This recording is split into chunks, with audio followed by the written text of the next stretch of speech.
Welcome back students. आज हम करने वाले हैं ट्रांसक्रिप्शन टॉपिक। लास्ट क्लास में हमने रेप्लिकेशन को समझा था। देखो बेटा, सेंट्रल डॉगमा क्लियर है, डीएनए टू आरएनए क्या बोलते हैं? ट्रांसक्रिप्शन। तो लास्ट क्लास में हमने पढ़ा था formation of DNA from DNA, वो रेप्लिकेशन हो गया है। आज हम करने वाले हैं formation of RNA, basically RNA का फॉर्म होना कहाँ से? डीएनए से। तो यहाँ पर देखो बेटा, मेन अगर यहाँ पे हम डिफरेंस देखें कि क्या डिफरेंस है रेप्लिकेशन में और ट्रांसक्रिप्शन में, तो मेजर अगर हम डिफरेंस की बात करें, वहां पे आरएनए से यहाँ पर आरएनए फॉर्म हो रहा है और वहां पर क्या फॉर्म होता है? डीएनए फॉर्म होता है। तो देखो बेटा, ये हमें पता है कि अगर डीएनए की हम बात करें तो डीएनए कितना डबल स्ट्रैंडेड होता है, right? 5 prime to 3 prime and 3 prime to 5 prime. But क्या होता है ट्रांसक्रिप्शन में? डीएनए की सिर्फ एक स्ट्रैंड ही एज अ टेम्पलेट एक्ट करती है और उसके बेसिस पर एक स्ट्रैंड फॉर्म होती है। तो डीएनए वाला जो रेप्लिकेशन में था वो नहीं होगा। यहाँ पर मेन क्या है कि सिर्फ एक ही, दोनों में से एक स्ट्रैंड ही एक्ट करेगी एज अ टेम्पलेट और एक और आरएनए फॉर्म करेगी। क्लियर हुआ? तो बेसिकली होता क्या है, डेफिनेशन की हम बात करें तो transfer of information, basically copy होना, इंफॉर्मेशन, जेनेटिक इंफॉर्मेशन का कॉपी होना from one strand of DNA into RNA. अब यहाँ पर क्वेश्चन आता है, ऐसा होता है क्यों है भाई? दोनों यहाँ पर दोनों स्ट्रैंड एज अ टेम्पलेट क्यों नहीं करती है? दोनों से आरएनए फॉर्म क्यों नहीं होता है? देखो बेटा, ये क्लियर है कि जो आरएनए फॉर्म होता है वो क्या होता है? सिंगल स्ट्रैंडेड आरएनए होता है। अगर दोनों स्ट्रैंड यहाँ पर फॉर्म आरएनए फॉर्म करेंगी तो वो दोनों एक दूसरे के क्या हो जाएंगे? कॉम्प्लीमेंट्री, और डबल स्ट्रैंडेड आरएनए बन जाएगा। सेकंड, हमें ये भी पता है कि ट्रांसक्रिप्शन से आगे क्या होना है? ट्रांसलेशन, मतलब जो भी एमआरएनए की इंफॉर्मेशन है वो कोड करके आगे प्रोटीन फॉर्म करता है, पॉलीपेप्टाइड फॉर्म करता है।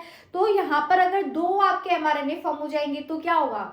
ऑब्वियसली अलग अलग इंफॉर्मेशन हो जाएगी टू कोड फॉर प्रोटीन, तो ये भी पॉसिबल नहीं है। That's why only single strand ही यहाँ पर एज अ टेम्पलेट एक्ट करती है।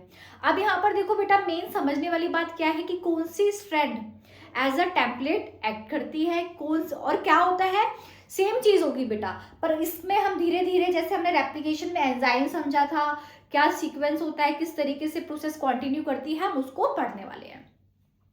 अगर हम ट्रांसक्रिप्शन की बात करें तो यहाँ पर भी एंजाइम, ऑब्वियसली एंजाइम है जो पॉलीमराइजेशन कराएगा, राइट? तो यहाँ पर कौन सा एंजाइम होगा, ये समझने वाली बात है। देखो बेटा, डीएनए से क्या बन रहा है? आरएनए बन रहा है, तो कौन सा एंजाइम होता है? देखो, डीएनए डिपेंडेंट, इस चीज को याद रखना क्योंकि डीएनए से फॉर्म हो रहा है, राइट? डीएनए डिपेंडेंट क्या फॉर्म हो रहा है? आरएनए फॉर्म हो रहा है। DNA dependent RNA polymerase. Clear? तो डीएनए डिपेंडेंट आरएनए पॉलीमरेज, मतलब डीएनए को एज अ टेम्पलेट यूज करेगा और क्या कैटेलाइज, किसको पॉलीमराइज कराएगा, क्या फॉर्म कराएगा? आरएनए। ठीक है, तो जैसे हमने वहां पर देखा था, डीएनए पॉलीमरेज कौन सी डायरेक्शन में वर्क करता है? सेम आरएनए पॉलीमरेज भी 5 प्राइम टू 3 प्राइम डायरेक्शन में पॉलीमराइजेशन कराता है न्यूक्लियोसाइड का। तो देखो, यहां से ही हमें समझ आ जाएगा, ये मेन है कि 5 प्राइम टू 3 प्राइम को ये एज अ मतलब कंटिन्यू कराता है पॉलीमराइजेशन में। तो अगर हम बात करें दोनों स्ट्रैंड में से कौन सी स्ट्रैंड है जो एज अ टेम्पलेट एक्ट करेगी? देखो बेटा, यहाँ पर ओके, हाँ, तो ये क्लियर है कि 5 प्राइम ओके, देखो 5 prime to 3 prime and 3 prime to 5 prime, तो ये 5 प्राइम टू 3 प्राइम पे होना है। तो ऑब्वियसली जो 3 प्राइम टू 5 प्राइम वाली टेम्पलेट है, ये जो है यहाँ से 5 प्राइम टू 3 प्राइम में आपका पॉलीमराइजेशन हो जाएगा। तो ये क्या होती है? आपकी टेम्पलेट होती है। ओके, तो इसको आप क्या बोलते हो? Template strand. तो याद रखना, 3 प्राइम टू 5 प्राइम वाली को आप क्या बोलते हो? Template strand. और 5, अब देखो यहाँ से क्लियर है कि ये आरएनए पॉलीमरेज न्यूक्लियोसाइड की पॉलीमराइजेशन कराएगा। यहाँ पर क्या प्रिंसिपल फॉलो करेगा? वही कॉम्प्लीमेंटैरिटी वाला प्रिंसिपल ही यहाँ पर फॉलो होगा। मतलब क्या है इसका? कि सेम चीज, कि यहाँ पर कौन सा सीक्वेंस प्रेजेंट है उसके बेसिस पे यहाँ पर आपके न्यूक्लियोसाइड और विद पर्टिकुलर बेस यहाँ पर ऐड होगा। तो अगर यहाँ पे ए है तो देखो यहाँ पे टी होगा तो क्या होगा? A T G C, normally होता है। बट यहाँ पे समझने वाली बात क्या है, कॉम्प्लीमेंट्री बेसिस पे ऐड तो होगा, बट टी की जगह थाइमिन हमने पहले ही पढ़ा है, थाइमिन की जगह क्या ऐड होगा बेटा यहाँ पर, यूरासिल। तो याद रखना ए टी नहीं होता, ए की जगह क्या आएगा यहाँ पे, यू आएगा, और जी के साथ तो सी आएगा ही आएगा। तो इस तरीके से आरएनए पॉलीमराइजेशन कराता है आरएनए पॉलीमरेज। तो ये हो गई आपकी टेम्पलेट स्ट्रैंड। अब देखो यहाँ पर एक चीज और समझने वाली बात है, जो यहाँ पर इस वाली स्ट्रैंड का जो सीक्वेंस होगा वो हमें पता है ये इसके कॉम्प्लीमेंट्री सीक्वेंस होता है, तो जो ये भी इसके कॉम्प्लीमेंट्री, इसका मतलब ये वाली स्ट्रैंड जो आरएनए फॉर्म हो रहा है और जो आपकी ये स्ट्रैंड है, इसका नाम मुझे बताती हूँ, उन दोनों का सीक्वेंस क्या होगा, सेम होगा, इसीलिए इसको आप क्या बोलते हो, कोडिंग स्ट्रैंड। क्लियर हुआ? तो 3 prime to 5 prime template strand और 5 प्राइम टू 3 प्राइम क्या होती है आपकी, कोडिंग स्ट्रैंड होती है। क्लियर हुआ? ठीक है, अब ये हो गया जनरल कि भाई होता क्या है ट्रांसक्रिप्शन में, कौन सा एंजाइम ट्रांसक्रिप्शन करा रहा है। अब हमें यहाँ पर देखना है बेटा, अगर थोड़े डिफरेंस की हम बात करें, दोनों में हमें पढ़ना है, मैंने क्लियर बताया था आपको, प्रोकैरियोट्स एंड यूकैरियोट्स आपको दोनों में पढ़ना है। तो ट्रांसक्रिप्शन कभी भी ऐसा नहीं होता है कि भाई कहीं से भी किसी भी रीजन से ट्रांसक्रिप्शन स्टार्ट हो जाएगा, नो, एक पर्टिकुलर यूनिट होती है, एक पर्टिकुलर रीजन होता है जहां से ट्रांसक्रिप्शन होता है, उसको आप क्या बोलते हो, ट्रांसक्रिप्शन यूनिट। क्या बोलते हो, ट्रांसक्रिप्शन यूनिट। क्लियर हुआ? तो ट्रांसक्रिप्शन यूनिट से ही क्या होगा, आपका ट्रांसक्रिप्शन होता है। ट्रांसक्रिप्शन यूनिट के कितने कंपोनेंट होंगे बेटा, 3 कंपोनेंट होते हैं, एक होता है आपका प्रमोटर, एक होगा आपका structural gene and terminator. Promoter, structural gene and terminator. तो ये तीनों चीजें बेटा क्या है, एक ट्रांसक्रिप्शन यूनिट क्रिएट करती है, promoter, structural gene and terminator. अब इसको हमें समझना पड़ेगा कि क्या है। देखो बेटा, स्ट्रक्चरल जीन वो जीन होगा जिसका आपका ट्रांसक्रिप्शन होगा और उससे क्या फॉर्म होगा, एक आरएनए फॉर्म होगा। ठीक है, अब उस जीन के आगे की साइड तो आप बोलते हैं स्ट्रक्चरल जीन से ऊपर, उसको आप क्या टर्म यूज करते हो, अपस्ट्रीम साइड। ठीक है, और नीचे डाउनस्ट्रीम साइड। तो अपस्ट्रीम में क्या प्रेजेंट होता है बेटा, आपका प्रमोटर कौन से रीजन पे प्रेजेंट होगा, 5 प्राइम रीजन पे। यहां पर आपका क्या प्रेजेंट होता है, प्रमोटर 5 प्राइम पे। अब देखो यहाँ पे समझने वाली बात क्या है, मैंने ये तो बता दिया था टेम्पलेट स्ट्रैंड से ओके आपका पॉलीमराइजेशन होता है इसकी कॉम्प्लीमेंटरिटी बेसिस पे, कोडिंग स्ट्रैंड। अब यहाँ पर हम जो भी आपकी वैल्यूज होती है, जैसे कि जो भी आप यहाँ पे इंफॉर्मेशन बताते हो किसके बेसिस पे बताते हो, कोडिंग स्ट्रैंड। मतलब मैंने बोला कि प्रमोटर कहाँ पर प्रेजेंट होगा, 5 प्राइम। तो 5 प्राइम किसका है ना, कंफ्यूजन होगा भाई, हम टेम्पलेट स्ट्रैंड को देखे या कोडिंग स्ट्रैंड को, किसको हमेशा याद रखना, कोडिंग स्ट्रैंड को देखकर ही बताओगे। तो कोडिंग स्ट्रैंड के 5 प्राइम एंड पे आपका प्रमोटर होता है, upstream of the structural gene. तो देखो बेटा, अगर हम बात करें स्ट्रक्चरल जीन अगर आपका हो गया तो ये अपस्ट्रीम पे प्रमोटर होगा और जो डाउनस्ट्रीम में आपका क्या होगा, टर्मिनेटर। तो upstream of the structural gene आपका क्या प्रेजेंट है, प्रमोटर, और डाउनस्ट्रीम में प्रेजेंट होता है टर्मिनेटर। 5 प्राइम एंड पे ऑफ कोडिंग स्ट्रैंड है प्रमोटर और 3 प्राइम एंड पे है टर्मिनेटर। अब यहाँ पे हमें थोड़ा बहुत फंक्शन समझना पड़ेगा कि क्या होता है, प्रमोटर और टर्मिनेटर का रोल क्या होता है। देखो प्रमोटर, अब पूरे अगर हम बात करें डीएनए का वो रीजन, वो यूनिट जहां से ट्रांसक्रिप्शन होना है, वहां पर क्या प्रेजेंट है, प्रमोटर। तो प्रमोटर ये ट्रांसक्रिप्शन कौन सा एंजाइम कराएगा, आरएनए पॉलीमरेज कराएगा। तो आरएनए पॉलीमरेज की बाइंडिंग एक पर्टिकुलर सीक्वेंस को सर्च करके जहां पर बाइंड होता है आपका आरएनए पॉलीमरेज, उसको आप बोलते हो प्रमोटर। क्लियर हुआ? सो आरएनए पॉलीमरेज जो बाइंड होगा, कहां पर बाइंड होगा, प्रमोटर पे बाइंड होता है, फिर वो आगे पॉलीमराइजेशन करा के आरएनए फॉर्म करता है और लास्ट में आता है आपका क्या, टर्मिनेशन। क्लियर हुआ? चलो ये तो ठीक है, हमें क्लियर है, समझ आ गया बेटा। नेक्स्ट चीज अगर हम बात करें, अब हमें एक अलग से पढ़ना है प्रोकैरियोट और यूकैरियोट में ट्रांसक्रिप्शन को थोड़ा डिटेल में हमें देखना होगा। देखो बेटा, आपकी एनसीईआरटी में एक और टर्म मेंशन है, क्या टर्म मेंशन है, सिस्ट्रॉन। क्या मेंशन है, सिस्ट्रॉन। तो सिस्ट्रॉन का पहले आप मतलब समझो होता क्या है। देखो सिस्ट्रॉन का मतलब क्या है कि पूरे डीएनए का वो सेगमेंट, सिर्फ पर्टिकुलर वो सेगमेंट की हम बात करें जिससे क्या फॉर्म हो, पॉलीपेप्टाइड। क्या फॉर्म हो, पॉलीपेप्टाइड। दैट मीन जिसका क्या होना है, आगे ट्रांसलेशन होगा, उसको आप क्या बोलते हो, सिस्ट्रॉन। ठीक है, तो वो सेगमेंट ऑफ डीएनए जिससे क्या फॉर्म होगा, पॉलीपेप्टाइड, तो आप बोलते हो उस रीजन को सिस्ट्रॉन। अब मेन जो डिफरेंस होता है प्रोकैरियोट एंड यूकैरियोट, देखो बेटा अगर आप प्रोकैरियोट और यूकैरियोट में कंफ्यूज होते हो तो आप माइंड में एक सिंपल पिक्चर बना लो कि प्रोकैरियोट को अगर हम क्लासीफाई करते हैं, वो क्लासिफिकेशन में आपने 11th में देखा होगा कि जितने भी बैक्टीरिया होते हैं, राइट, यूनिसेल्युलर ऑर्गेनिज्म, मतलब बैक्टीरिया जो हो गए आपके, वो किस में आएंगे, आपके प्रोकैरियोट्स में बैक्टीरिया आते हैं सारे, Archie bacteria and you bacteria, ठीक है, और सब किस में आते हैं, आपके यूकैरियोट्स में आते हैं। क्लियर। तो प्रोकैरियोट में क्या होता है, पॉलीसिस्ट्रॉनिक यूनिट होती है, तो जो सिस्ट्रॉन प्रेजेंट है वो कैसा होगा, यहाँ पर पॉलीसिस्ट्रॉनिक होगा। और अगर हम यूकैरियोट की बात करें वहां पर होगा मोनोसिस्ट्रॉनिक। क्या होगा, monocistronic in eukaryotes and polycistronic in prokaryotes होता है। ठीक है, अब मोनोसिस्ट्रॉनिक एंड पॉलीसिस्ट्रॉनिक आपको क्लियर हो गया। साथ में अगर हम एक और डिफरेंस देखें तो यूकैरियोट्स में कुछ ऐसा जीन सीक्वेंस भी प्रेजेंट होते हैं जो आगे आपके मैच्योर आरएनए में प्रेजेंट नहीं होते हैं, उसको आप क्या बोलते हो, इंट्रॉन्स। तो एक्सॉन इंट्रॉन्स टर्म आपको आगे बताऊंगी, वो यूकैरियोट्स में होते हैं। क्लियर। तो ये हो गया आपका ओवरऑल एक तरीके से कॉन्सेप्ट जो बना था कि ट्रांसक्रिप्शन में होगा क्या। अब हमें दोनों को डिटेल में देखना है, प्रोकैरियोट और यूकैरियोट। तो देखो प्रोकैरियोट में सिर्फ एक आरएनए पॉलीमरेज होगा जो पॉलीमराइजेशन कराएगा, ये चीज याद रखना। प्रोमोटर से कौन बाइंड करेगा, तो देखो आपने देखा होगा बुक में डायग्राम बना है, उसमें 3 स्टेप लिखे हुए हैं प्रोकैरियोट्स में। ओके बेटा, प्रोकैरियोट्स में 3 स्टेप लिखे हुए हैं। क्या क्या लिखा हुआ है, इनिशिएशन, इलोंगेशन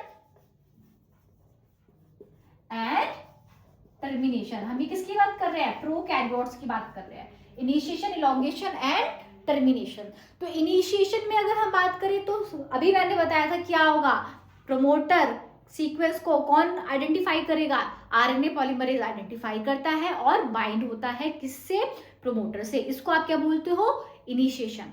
इलोंगेशन में क्या होगा, आरएनए पॉलीमरेज पॉलीमराइजेशन कराएगा of nucleoside on the complementary principle on the basis of the sequence present on template strand, वो इलोंगेशन में आ जाएगा। टर्मिनेशन मीन्स क्लियर है कि ट्रांसक्रिप्शन जहां पर स्टॉप होती है।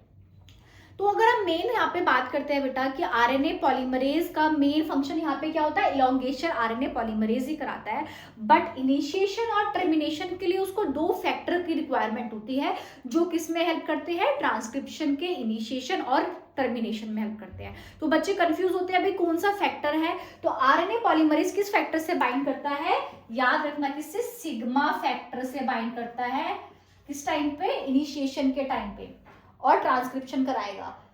और फिर आगे ट्रांसक्रिप्शन होता रहता है, आरएनए फॉर्म हो जाता है एट द एंड, फिर सिग्मा फैक्टर की जगह क्या आ जाता है बेटा, आपका रो फैक्टर आता है। क्या आता है आपका, रो फैक्टर, याद रखना रो फैक्टर। रो फैक्टर किस चीज में हेल्प कराएगा, टर्मिनेशन में। दैट्स इट, इससे ज्यादा हमें नहीं पढ़ना। Initiation sigma factor, elongation RNA polymerization होता रहेगा, और लास्ट में टर्मिनेशन में रो फैक्टर। अब देखो यहाँ पर एक जो डिफरेंस हम बात करें, ये क्लियर हो गया, एक आरएनए पॉलीमरेज ही है जो ट्रांसक्रिप्शन करा रहा है। एक चीज और है यहाँ पर कि देखो बेटा यहाँ पर जो सारी प्रोसेस है वो कहाँ पर हो रही है, पूरे आपके सेल में साइटोसोल में ही हो रही है। यहाँ पे ऐसे कंपार्टमेंट नहीं है कि न्यूक्लियस और फिर डिफरेंस आएगा साइटोप्लाज्म में, राइट। तो बहुत बार यहाँ पर क्या होता है, पूछा जा सकता है कि प्रोकैरियोट में ऐसा होता है, यस ऐसा होता है कि आपका ट्रांसक्रिप्शन चल रहा होता है, आरएनए फॉर्म हो रहा होता है, पर उसके साथ ट्रांसलेशन प्रोसेस भी स्टार्ट हो जाती है, क्योंकि यहाँ पर ट्रांसक्रिप्शन और ट्रांसलेशन दोनों क्या हो रहे हैं, साइटोसोल में होते हैं। बट यूकैरियोट में ऐसा नहीं होता है, क्योंकि यूकैरियोट में क्लियर है, ट्रांसक्रिप्शन कहाँ पर होगा, न्यूक्लियस में होगा, और ट्रांसलेशन कहाँ पर होता है, साइटोप्लाज्म में। तो वहां पर पहले क्लियरली आपका ट्रांसक्रिप्शन एंड होगा और फिर आपका साइटोसोल में ट्रांसलेशन होगा। क्लियर, ठीक है। फिर नेक्स्ट हम कर देखते हैं ट्रांसक्रिप्शन इन, ये तो हो गया किसमें हो गया, आपका प्रोकैरियोट में हो गया। अगर हम बात करते हैं ट्रांसक्रिप्शन इन यूकैरियोट, ठीक है, यूकैरियोट के लिए अगर मैं स्पेसिफाई करूं तो यूकैरियोट में क्या होगा बेटा, यहां पर जानने वाली बात क्या है कि यूकैरियोट्स में 3 टाइप के आरएनए प्रेजेंट होते हैं। पहले ये समझो, एमआरएनए, टीआरएनए, आरआरएनए। तो ये आप देखो टाइप्स ऑफ आरएनए प्रेजेंट है, तो पर्टिकुलर टाइप ऑफ आरएनए कि कौन सा आरएनए फॉर्म होगा उसके लिए particular type of RNA polymerase होता है। तो टोटल कितने आरएनए पॉलीमरेज होंगे बेटा, यहाँ पे आरएनए पॉलीमरेज 1 होता है, 2 होता है और 3 होता है। RNA polymerase 1, RNA polymerase 2 and 3। तो RNA 1 जो है पॉलीमरेज 1 वो किसके लिए होता है? राइबोसोमल RNA इसके लिए होता है, याद रखना, ठीक है। mRNA उससे पहले, mRNA का बेटा से पहले क्या फॉर्म होता है? एक HNRNA फॉर्म होता है और फिर उसमें प्रोसेसिंग होती है, उसके बाद mRNA बनता है। तो एक तरीके से बात करें mRNA के लिए, HNRNA और mRNA किससे फॉर्म हो रहा है? एक तरीके से आपका RNA पॉलीमरेज 2 से फॉर्म होता है, इस चीज को याद रखना। 3 से क्या फॉर्म होगा आपका? tRNA। देखो अब यहाँ पे अभी तक आपने इनके फंक्शन नहीं देखे हैं, देखो राइबोसोमल आरएनए नहीं देखा है और tRNA नहीं देखा, अभी मैं इनको एक्सप्लेन नहीं करने वाली हूँ, ये हम आगे ट्रांसलेशन में समझेंगे। अभी बस आप इतना समझो कि कौन सा आरएनए पॉलीमरेज से कौन सा आरएनए फॉर्म होता है। तो पॉलीमरेज आरएनए पॉलीमरेज 2 से आपका HNRNA और mRNA फॉर्म होता है, ठीक है। अब यहाँ तक क्लियर हो गया? अब आपने देखा होगा एक डायग्राम बना होगा, वो मैं डायग्राम बना के नहीं दिखा रही हूँ बेटा, बट उसमें जो मेन चीज़ है मैं आपको वो समझा देती हूँ कि यूकैरियोट्स में जो अलग से प्रोसेसिंग दिखा रखी है, क्या दिखा रखा है वहाँ पे? 3 ये टर्म याद रखना। यूकैरियोट में अगर प्रोसेसिंग का पूछा जाए mRNA की, HNRNA की, तो पहला तो RNA पॉलीमरेज 2 पॉलीमराइजेशन कराता है। नेक्स्ट 3 चीज़ें होती हैं, क्या क्या होता है? एक होता है कैपिंग, स्प्लाइसिंग और tailing. Capping, splicing and tailing, इन तीनों चीजों को याद रखना, कैपिंग,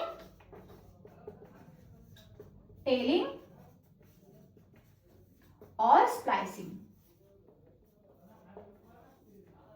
अब देखो कैपिंग में क्या होगा बेटा? कैपिंग का नाम बता रहा है एक कैप का ऐड होना, ठीक है। तो वो डायग्राम तब आप देखोगे उसमें 5 प्राइम एंड को आप नोटिस करोगे, तो 5 प्राइम एंड पे क्या ऐड होता है आपका? इस तरीके से लिखा होगा। अब ये मैं जानबूझ के लिखी हूँ सो दैट आपको इजीली याद हो पाए, क्योंकि बच्चे इसका नाम याद नहीं कर पाते हैं। तो किसकी कैप ऐड होती है? 5 मिथाइल ग्वेनोसिन ट्राइफॉस्फेट, ठीक है। तो 5 प्राइम एंड पे क्या ऐड होता है? Methyl 5 prime methyl guanosine triphosphate add होता है किसमें? कैपिंग में। तो ये आपका जो HNRNA फॉर्म होता है वहां पर इसका ऐड होना है, इसको आप क्या बोलते हो? कैपिंग बोलते हो। टेलिंग में क्या ऐड होता है बेटा? आपने देखा होगा ए सीक्वेंस लगा हुआ है, तो पॉली एडेनोसिन ए जो सीक्वेंस होता है 200 से 300 ए पॉली एडेनोसिन ऐड होना, इसको आप क्या बोलते हो? टेलिंग बोलते हो।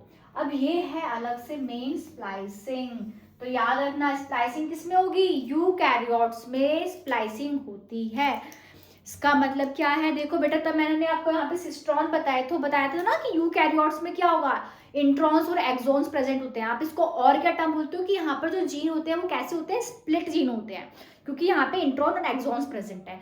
तो क्या होता है बेटा, ये जो इंट्रॉन वाले रीजन होता है इसको रिमूव होना होता है और एक्सॉन साथ में ज्वाइन होते हैं। इस प्रोसेस को आप बोलते हो स्प्लाइसिंग। इंट्रॉन्स का रिमूव होना और एक्सॉन्स को सबको ज्वाइन होना, तो इसको आप क्या बोलते हो?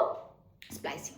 तो ये हो गया आपका ओवरऑल, मैंने मतलब जल्द बेसिक कॉन्सेप्ट आने की कोशिश की है कि एग्जाम पॉइंट ऑफ व्यू से जल्दी से आपको सारी प्रोसेस समझ आ जाए। पर्टिकुलरली एनसीईआरटी बुक उठाना, उसमें रीड करना, आपको सारा कॉन्सेप्ट यहाँ से क्लियर हो जाएगा, ठीक है। एक इमेज फॉर्म करके माइंड में पढ़ते हैं कि ट्रांसक्रिप्शन किस तरीके से हो रहा है। अगर आप अपने बेसिक कॉन्सेप्ट क्लियर कर लोगे बेटा तो सारी प्रोसेस समझ आ जाएगी। तो एक ही मेरे ख्याल से स्ट्रैटेजी होती है अच्छे मार्क्स स्कोर करने के लिए, क्या? कॉन्सेप्ट्स को क्लियर करो, ठीक है। अगर आपको वीडियो सही लगी है so please like, comment and subscribe biology with Prerna. Thank you.